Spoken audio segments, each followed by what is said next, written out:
보겠습니다. 시편 23편 1절부터 6절 말씀입니다. 설교는 6절 1절 설교를 하지만 오늘 또 마지막 설교이기 때문에 전체 다 읽도록 그렇게 하겠습니다.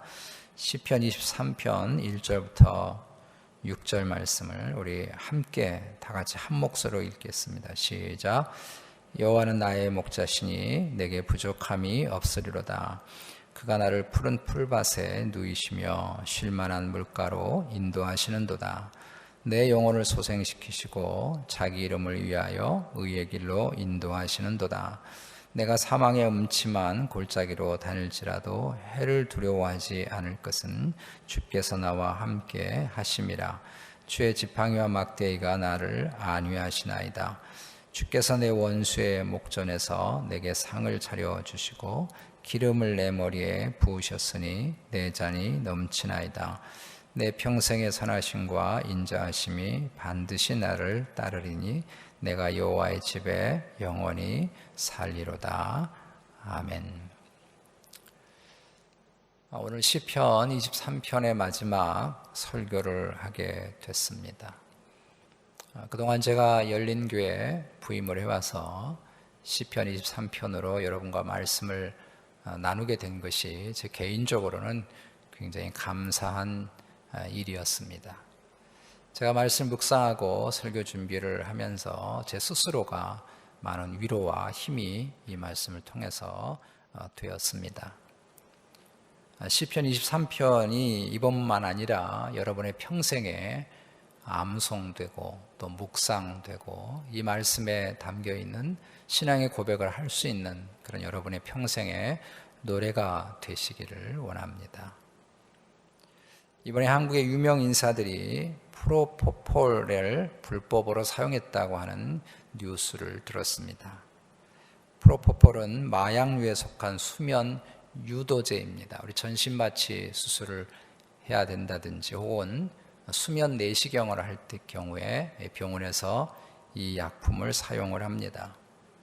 순식간에 사람을 깊은 잠에 빠지게 하고 깨어날 때 부작용이 거의 없는 것으로 인해서 전신마취용으로 사용을 하고 있습니다. 문제는 불면증을 앓고 있는 사람들이 이 프로포폴을 과다 주입한다는 데 있습니다. 이게 마약류이기 때문에 사람이 중독이 되기 시작하고 처음에는 하나로 잠을 잘 수 있었는데 나중에는 이 약이 없으면 잠을 자지 못하는 일에 빠지게 돼서 결국은 사람의 목숨까지 위협을 받게 됩니다. 여러분이 잘 아는 팝의 황제 마이클 잭슨도 프로포폴의 과다 투여 때문에 사망을 한 것을 잘 알고 있죠. 사람들이 이 프로포폴에 중독되는 이유는 순식간에 깊은 잠에 빠지게 된다는 것이고 깰 때 상쾌한 기분을 느끼게 되기 때문에 이 주사약을 사용을 합니다.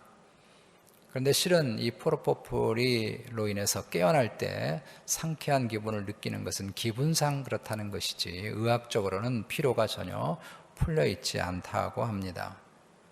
그래서 처음엔 한 번의 주사로 그런 기분을 느끼지만 나중엔 중독이 되기 시작하면서 이 주사약을 맞지 않으면 잠을 잘 수 없는 무서운 지경에 이르게 되는 것이죠. 빌리 그레이엄 목사님은 말년에 여러 질병으로 고생을 했고 특별히 불면증으로 고생을 하셨습니다. 근데 이분이 불면증을 이긴 것은 프로포폴이 아니라 시편 23편이었다고 뉴스위크지에 소개된 글을 제가 읽은 적이 있습니다. 치매까지 걸린 빌리 그레이엄 목사님이 잠을 이루지 못하고 잠에서 깨어나면 컴컴한 어둠 속에서 시편 23편을 암송하셨다는 것입니다. 여호와는 나의 목자시니 내게 부족함이 없으리다. 근데 그 다음이 아무리 해도 생각이 나지 않는 것입니다. 그럼 몸부림치면서 그 다음 구절을 어떻게든지 기억해내려고 애를 쓰고 그렇게 하시다가 마지막 구절인 내가 여호와의 집에 영원히 살리로다는 말씀을 암송하면 깊은 수면에 빠졌다고 그렇게 되어져 있습니다. 여러분들 중에서도 인생의 고달픈 문제로 잠이 잘 오시지 않거든 제가 귀한 약을 하나 조제해 드립니다. 시편 23편을 한번 복용해 보시기를 바랍니다. 잠이 안 올 때뿐만 아니라 여러분의 평생토록 이 시편 23편이 묵상되고 또 암송되고 또 여러분이 늘 이 노래를 부르심으로 평생의 목자이신 여호와 하나님의 놀라운 은혜를 이 말씀을 통해서 평생 누리게 되시기를 주의 이름으로 축복합니다. 오늘 시편 23편을 마무리하면서 6절에 있는 여호와의 집이라고 하는 단어를 주목하기를 원합니다. 부산의 가덕도라고 하는 섬에 가면 소양보육원이라고 하는 고아원이 있습니다. 6.25 때 전쟁과를 받아들여서 지드경 장로님이라고 하는 분이 아이들을 돌보면서 거기에 고아원이 생겨났습니다. 부시 대통령의 부인인 로라 부시 여사가 이 보육원생들과 함께 하룻밤을 지낸 것 때문에 이 소양보육원이 더 많은 사람들에게 알려지게 됐습니다. 제가 부산에서 중고등학교 학생들을 교회에서 가르치던 때에 5교회가 이 고아원생들과 함께 3박 4일 동안 학생 수련회를 한 적이 있었습니다. 당시 고아원생이 한 90여 명쯤 되는데 5교회 교역자들과 그 고아원을 담당하는 우리 지드경 장로님의 둘째 아들이 지금은 원장님이신데 그 지 원장님과 함께 이 수련회를 계획하면서 색다른 그런 규칙을 정했습니다. 그 하나는 학생들에게 명찰을 달지 않는다는 것입니다. 이름표를 달지 않는다는 것입니다. 왜냐하면 그 고아원생들의 대부분 성이 지씨입니다. 지씨. 우리 원장님 성을 따라서 부모가 없기 때문에 없는 아이들이 오면 지씨성을 따라서 그렇게 아이들의 이름을 붙여서 거의 대부분이 지씨 성을 가지고 특별한 성이기 때문에 금방 티가 나서 고아원생인지 아닌지 분간하기 쉽다고 해서 이름표를 달지 않고 색깔 있는 명찰을 주고 거기에 성경에 있는 여러 가지 이름들을 달아서 임시로 사용하기로 했습니다. 또 하나는 교회끼리 모임을 절대 금하기로 하고 모든 활동과 모임 그리고 모든 잠자리까지 조별로 움직이기로 그렇게 했습니다. 그래서 어떻게 해서든지 3박 4일 동안 고아원생인지 일반 학생인지 학생들 사이에 분간을 되지 않도록 하기 위해서 애를 썼습니다. 물론 나중에 헤어질 때 좀 알 수는 있겠지만 수련회 기간 동안만큼은 아이들 세계에서 어떤 방식이든지 구분을 없애도록 애를 썼던 것입니다. 수련회는 송명희 시인을 강사로 부를 만큼 교육 수준을 높이고 어떻게 쓴지 아이들에게 좋은 활동을 해주려고 애를 쓰고 계획을 해서 5교회와 고아원생 약 60명, 90명 정도 되는 학생들이 함께 어우러져서 수련회를 갖게 됐습니다. 근데 막상 수련회가 시작되고 하루가 지나지 않아 저는 누가 고아원생인지를 분명히 알 수 있었습니다.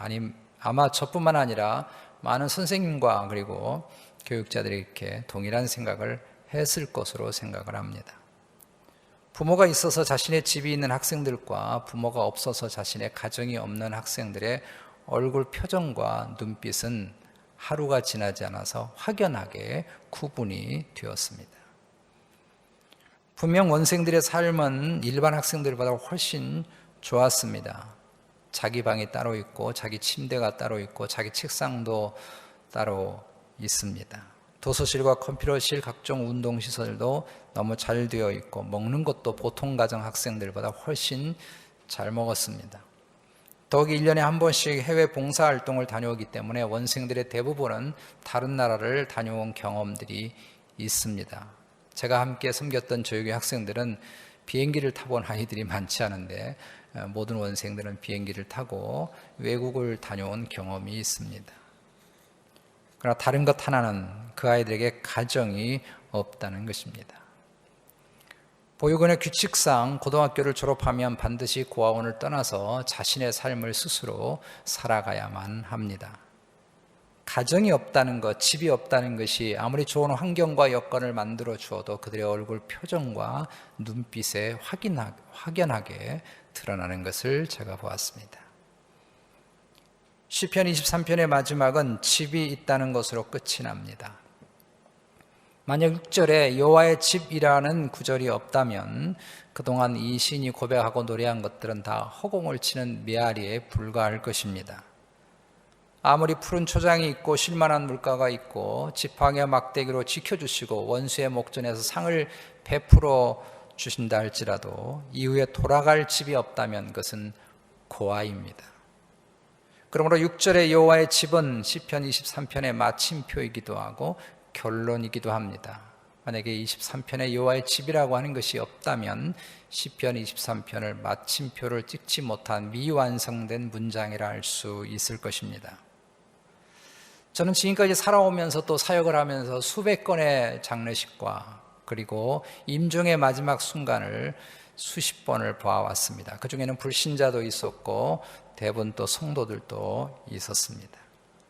저는 그런 경험을 통해서 분명히 보아왔습니다. 불신자의 마지막 임종의 순간과 믿는 자의 마지막 순간은 확연하게 다르더라는 것입니다. 프랑스의 계몽주의 철학자요 프랑스 혁명의 정신적인 지주였던 볼테르라고 하는 그런 철학자는 자신이 기독교의 허구를 밝혀내서 50년 안에 전 세계 기독교를 다 없도록 교회를 문 닫도록 만들겠고 성경의 허구를 자기가 밝혀내서 100년 안에 이 전 세계의 성경이 다 없어지도록 하겠다고 호언장담을 했습니다. 그러나 그는 마지막 순간에 죽음을 두려워했습니다. 자신의 담당 의사에게 생명을 6개월만 더 연장해주면 자기의 재산의 절반을 주겠다 이렇게 이야기했고 그가 얼마나 죽음을 두려워했던지 그의 마지막을 지켜보았던 담당 의사가 오히려 죽음의 공포에 시달렸다고 합니다. 볼테르는 마지막에 나는 차라리 나지 않았으면 좋을 뻔했다 하고 이 세상을 떠났습니다. 그는 이 세상을 떠나는 순간에 갈 집이 돌아갈 집이 없었던 것입니다. 볼테르가 죽고 나서 20년 뒤에 제네바 성서공회는 그의 집을 사서 성경을 출판하는 출판사로 사용을 했습니다. 그러나 믿는 사람의 마지막은 언제나 아름다웠습니다. 하나님의 집으로 돌아가는 사람의 평온함이 있음을 저는 무수히 봐왔습니다. 최근훈 목사님은 마지막에 하늘에서 전보가 왔다 나는 이제 집으로 돌아간다 하시고 운명하셨고 빌리그레암 목사님은 내가 죽었다고 하는 소식을 신문에서 읽게 되거든 믿지 마십시오. 나는 죽은 것이 아니라 하늘나라로 이사를 간 것뿐입니다. 하고 세상을 떠나셨습니다. 2대 총장을 지냈던 김한란 여사는 내가 죽거든 슬픈 장송곡을 부르지 말아라. 천국영문에 들어가는 환희의 노래 승리의 행진곡을 불러다오 하고 하나님의 부름을 받았습니다. 모든 세상의 나그네 인생길을 다 달리고 마지막에 여호와의 집, 목자의 집에 들어간 것입니다. 가장 먼저 그래서 6절의 여호와의 집은 천국을 말씀합니다. 시편 23편은 양의 하루의 삶이기도 하고 한 1년의 사계절의 삶이기도 하고 양의 전체의 삶이기도 합니다. 양들은 푸른 풀밭으로 잔잔한 물가로 인도를 하는 계절인 온 세상에 파랗게 물들어 있는 봄의 계절이 있고 그리고 지친 양들을 어떻게든지 소생시켜서 먼 길을 가게 한다는 여름철의 계절이 있습니다. 그리고 때로 어둠의 골짜기를 지나는 시기인 쌀쌀한 바람이 불기 시작하는 가을철이 있습니다. 그리고 겨울이 되면 양들은 목자의 목장으로 돌아와서 꼼짝하지 않습니다. 추워서 밖에 나갈 수도 없을 뿐만 아니라 이미 목장에 겨울을 지날 수 있는 풍성한 꼴이 있기 때문에 양들은 목장 안에 편안하게 겨울을 쉬는 것입니다. 우리 인생도 그렇지 않습니까? 파릇파릇한 봄의 젊은 시절이 있는가 하면 어둠의 골짜기를 통과해야 되는 수많은 고난과 역경에도 불구하고 끊임없이 투쟁하며 싸워가야 하는 장년의 시간들이 있고 가을에 나뭇잎이 하나하나 물들어가고 떨어지듯이 노년의 시간들이 우리에게 있는 것입니다. 그리고 이제 모든 것을 다 뒤로 하고 왔던 곳으로 다시 돌아가야 할 인생의 겨울이 오는 것입니다. 그런데 이 죽음의 겨울에 돌아갈 집이 없다고 한다면 얼마나 끔찍한 일이 되겠습니까? 제가 수년 전에 버스턴에 1월 달에 방문한 적이 있었습니다. 마침 제가 갔던 그날이 하필이면 30년 만에 추위라고 해서 얼마나 춥든지 제가 공항에서 나와서 택시를 잡고 그리고 호텔에 들어가서 보니까 그 사이에 벌써 코 안이 다 꽝꽝 얼어가지고 호텔방에 들어갔더니 터져서 코피가 나더라고요. 그만큼 추워서 보스턴에 있는 모든 외부 행사는 다 중단이 됐습니다. 그런데 그날 아니면 제가 보스턴 시내를 언제 구경할 수 없는 상황이어서 옷을 단단히 입고 보스턴 시내를 그 추운 날 아침에 구경을 하겠다고 나갔는데 그 추운 겨울 아침에 안타까운 장면을 보았습니다. 홈리스들이 추운 지난밤을 지하철 역사 안에서 잠을 자고 지하철 운행 시간이 되니까 바깥으로 나오는 모습을 제가 본 것입니다. 그렇게 추운 날 그분들이 지하철 계단을 통해 올라오는 모습을 제가 보면서 마음이 너무나 아팠습니다. 이런 추위에 돌아갈 집이 없다고 하는 것이 얼마나 아프고 서글픈 일인지 모르죠. 우리 모두에겐 돌아갈 영원한 아버지 집, 여호와의 집, 목자의 집이 준비되어 있는 줄로 믿습니다. 여기 계신 모든 분들이 예수 그리스도를 나의 주로 잘 믿고 섬겨서 이후에 영원한 집, 여호와의 집에 영원히 거하는 인생이 되시기를 주의 이름으로 축복합니다. 스코틀랜드에서는 많은 양떼를 배에 태우고 큰 호수를 가로질러 이동하는 일이 종종 있다고 합니다. 배에는 양떼들이 먹을 마른 풀이 가득합니다. 양은 그 마른 풀로 충분히 먹으면서 그 배에서 거대한 호수를 이동을 하는데 하루가 지나자 갑자기 양들이 마른 풀에 입을 전혀 대지 않는 것입니다. 사람들이 그 이유를 몰랐는데 다음 날 알고 보니까 육지가 가까워지면서 육지에서 신선한 풀 냄새가 날아왔기 때문에 마른 풀에 입을 대지 않았던 것입니다. 우리는 하늘의 영원한 아버지 집에 생명의 냄새를, 신선한 풀 냄새를 맡고 이 땅을 살아가는 사람들입니다. 그래서 우리는 이 세상의 마른 풀에 목숨을 걸지 않습니다. 왜냐하면 하늘의 집에 있는 것에 비하면 이 세상의 것은 마른 풀에 지나지 않기 때문입니다. 언젠간 다 두고 떠나야 될 그런 마른 풀에 불과한 것이죠. 히브리서 11장에는 아버지 집을 소망했던 믿음의 선진종들의 이야기가 있습니다. 제가 다음 주부터 히브리서 11장의 말씀에 있는 신앙의 선배들의 이야기를 좀 나누려고 합니다. 그들은 이 세상에서 나그네로 살았고 이민자로 살았습니다. 그 이유는 뭔가 하면 그들이 돌아갈 집을 소망하며 꿈꾸며 바라보며 살았기 때문에 그런 것입니다. 히브리서 11장 13절부터 16절 말씀을 보시면 이 사람들은 다 믿음을 따라 죽었으며 약속을 받지 못하였을 때 그것들을 멀리서 보고 환영하며 또 땅에서는 외국인과 나그네임을 증언하였으니 그들이 이같이 말하는 것은 자기들이 본향 찾는 자임을 나타냅니다. 그들이 나온 바 본향을 생각하였더라면 여기 붙는 본향은 세상에 있는 고향이죠. 돌아갈 기회가 있었으려니와 그들이 이제는 더 나은 본향을 하늘나라 여호와의 집입니다. 본향을 사모하니 곧 하늘에 있는 것이라. 그러므로 하나님이 그들의 하나님이라 일컬음 받으심을 부끄러워하지 아니하시고 그들을 위하여 한 성을 예비하셨느니라. 하늘의 소망, 하나님이 예비하신 성 여호와의 집에 소망을 두고 살아가는 사람은 이 땅에서 나그네 정신으로 산다는 것입니다. 언젠간 털어버리고 떠나가야 될 세상이 이 세상임을 잊지 않고 산다는 것이죠. 그래서 마른 풀에 세상에 목숨을 걸지 않고 인생의 승부를 걸지 않고 우리 한국의 고 천상병 시인의 19절처럼 소풍 온 듯 이 세상에 와서 주님이 내게 주신 삶의 여건과 환경에서 최선을 다해서 열심히 행복하게 즐겁게 기쁘게 섬기며 그렇게 살다가 주님이 때가 돼서 오라 내 집으로 와라 그러면 할렐루야 아멘 하고 가는 것이 믿음의 삶임을 우리에게 보여주십니다.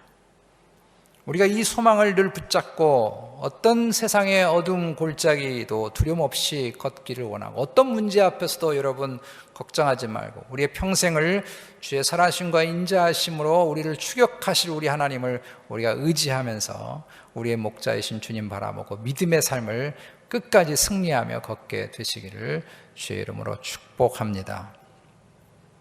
두 번째 또 하나 생각할 것은 여기 집이라고 하는 것이 꼭 하늘나라의 영원한 집만을 의미하지 않는다는 것입니다.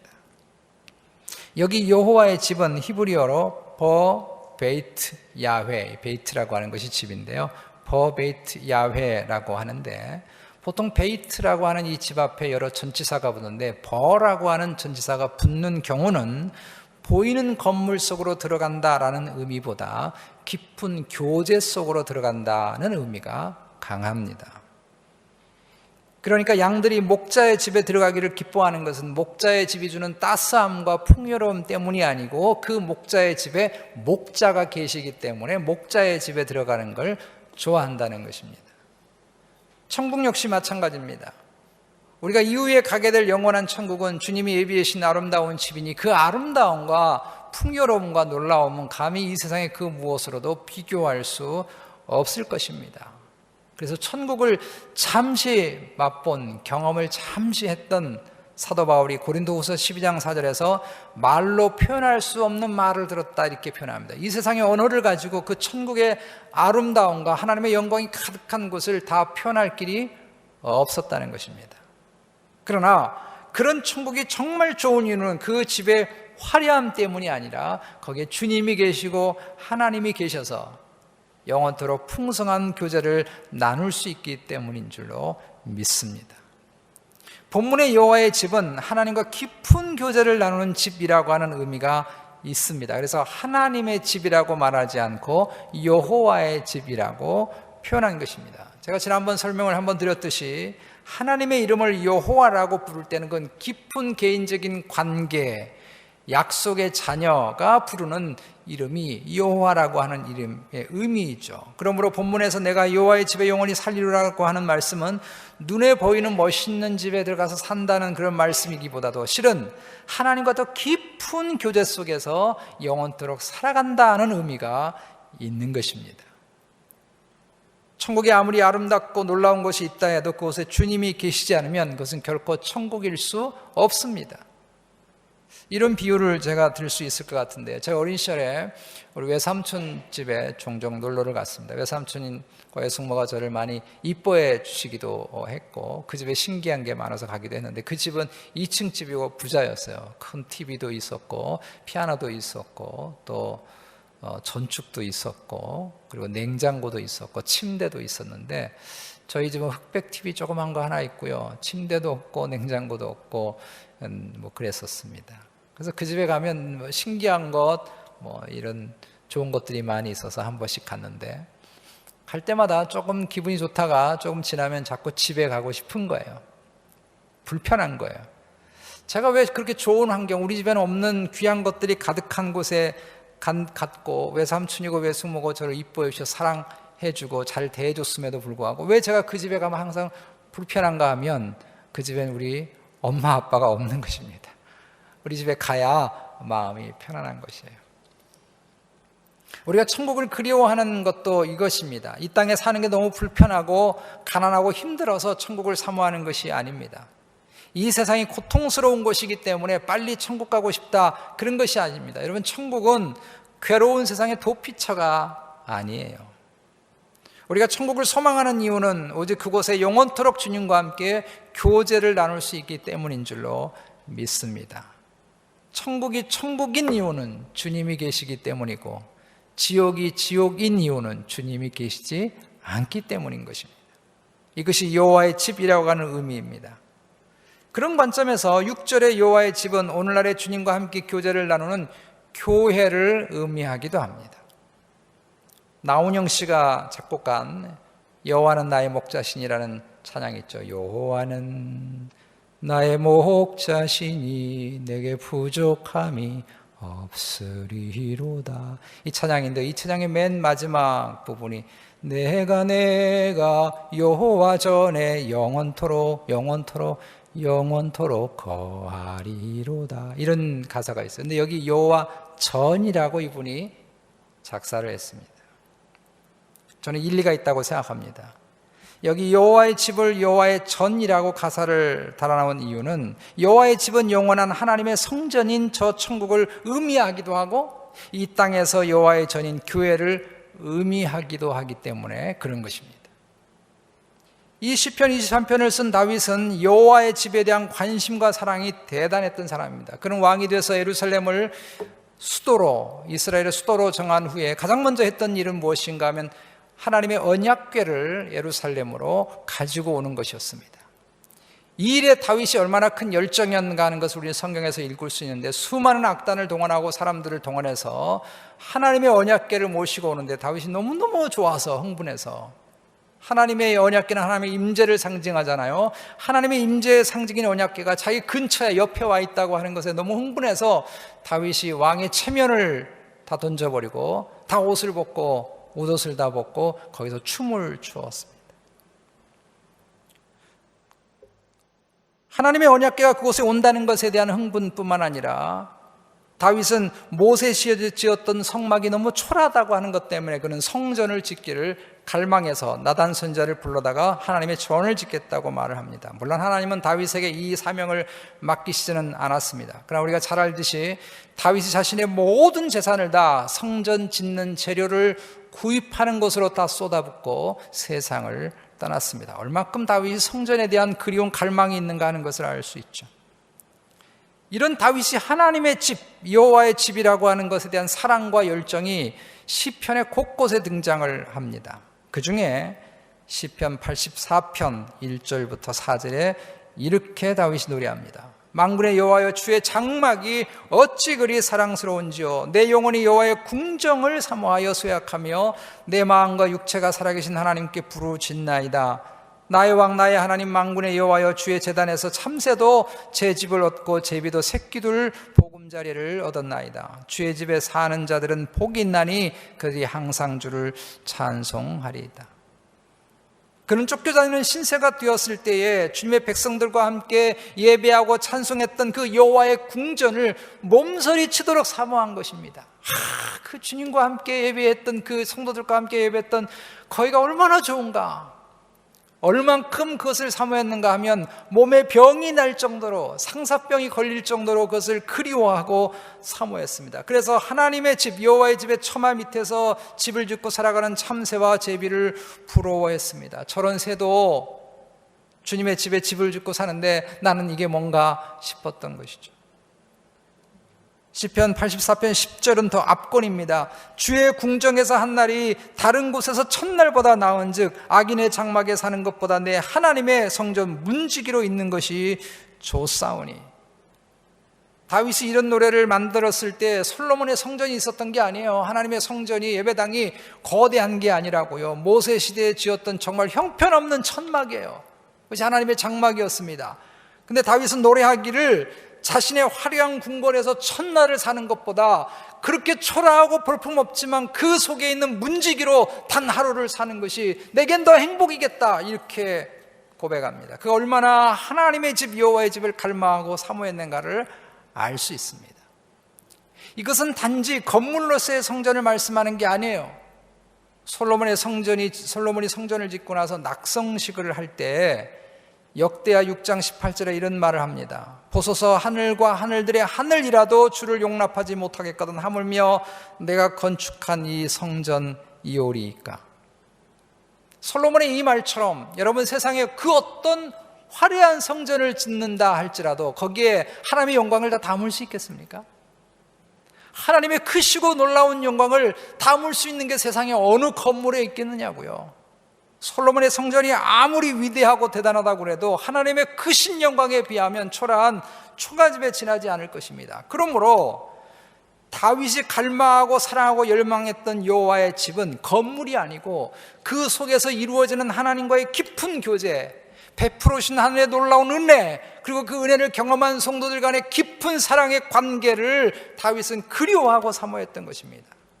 이게 너무너무 그리워서, 너무 좋아서 자신의 화려한 궁궐에서 천년 만년 사는 것보다 그렇게 초라한 장막인 여호와의 집에서 단 하루의 문지기로 살아가는 것이 더 행복하다고 다윗은 노래했습니다. 이것이 영원한 여호와의 집을 사모하고 노래하는 성도의 진정한 삶의 자세인 줄로 믿습니다.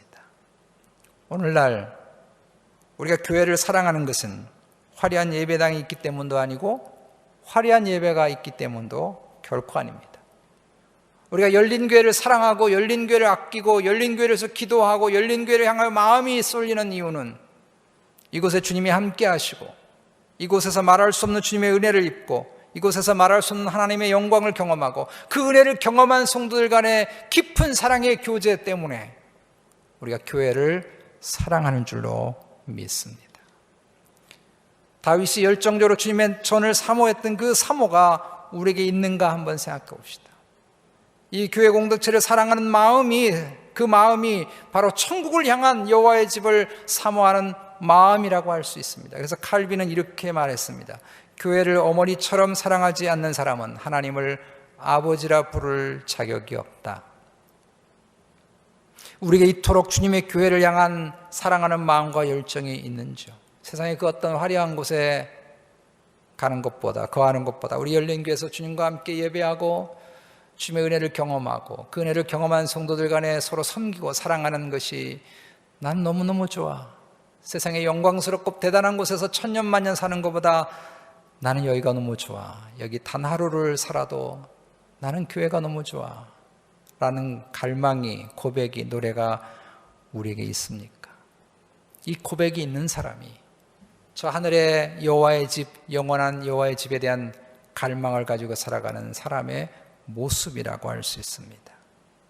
이 땅의 여호와의 집, 우리 교회를 사랑하는 열망과 사랑이 가득해서 저와 여러분이 하늘의 영원한 집, 영원한 교회인 여호와의 집을 갈망하는 삶으로 연결되는 삶을 살게 되시기를 주의 이름으로 축복합니다. 말씀을 맺습니다. 저는 아주 작은 시골 마을에서 태어나서 자랐습니다. 한 80여 되는 그런 자그마한 시골 마을이었고, 제가 중학교 2학년 때, 물론 중학교 때는 이미 고향을 떠났습니다만 중학교 2학년 때 전기가 들어올 만큼 아주 진짜 깡촌 중에 깡촌이었습니다. 근데 그런 시골 마을에 신동이 한 사람 태어났어요. 그 신동이 제가 되면 너무나 좋겠지만 저는 아니고 신동이 한 사람 태어났습니다. 그 깡촌 마을에서 이 형님이, 친척되는 형님이 서울대를 들어간 것입니다. 나중에 유학을 다녀와서 40대 젊은 나이에 광주에 있는 조선대학 교수가 되셨습니다. 어린 시절에 이 형님 때문에 동네 아이들이 스트레스가 많았습니다. 동네 어른들이 맨날 공부 못하면 저 형님 봐라, 아무개 봐라, 그 형님이 한시인데 그 형님 봐라 이렇게 하면서 우리들이 공부 못한다고 야단을 많이 쳤습니다. 제가 친척벌 되시는 분이기 때문에 간혹 이 형님 집에 놀러를 가면 항상 호롱불을 켜놓고 책을 읽는 모습을 제가 지금도 기억을 합니다. 근데 형님이 신앙도 너무 좋아서, 저희 교회는 너무 작아서 저희 마을은 예배당이 없었는데 걷는 마을에 예배당인데 그 먼 길을 걸어서 항상 교회를 다녔습니다. 그 바람에 저희 동네 많은 아이들이 그 교회를 출석을 했습니다. 어르신들이 혹시 이 형님과 같이 교회를 다니면 더 똑똑해지려나 하고 아이들을 교회에 보내드렸습니다. 이 형님은 조선대학 교수로 있으면서 광주에 있는 한 교회 주일학교 교사로 섬겼고 주일마다 교회 밴을 몰고 아이들을 라이드하는 일을 열심히 하셨습니다. 어느 주일에 주일학교 아이들을 태우고 교회로 오다가 내리막길에 중앙선을 브레이크가 고장났겠죠. 아마 중앙선을 넘은 큰 트럭과 부딪히게 됐습니다. 그 찰나의 순간에 이 형님은 아이들을 살려야 되겠다는 생각에 핸들을 틀어 운전석으로 부딪히게 해서 형님은 그 자리에서 즉사하셨고, 아이들은 감사하게 다치긴 다쳤지만 아무도 생명을 잃지 않았습니다. 동네 사람들이 수군거렸습니다. 예수 믿어도 소용없다고, 이 친구는 실패자라고 그렇게 수군거렸습니다.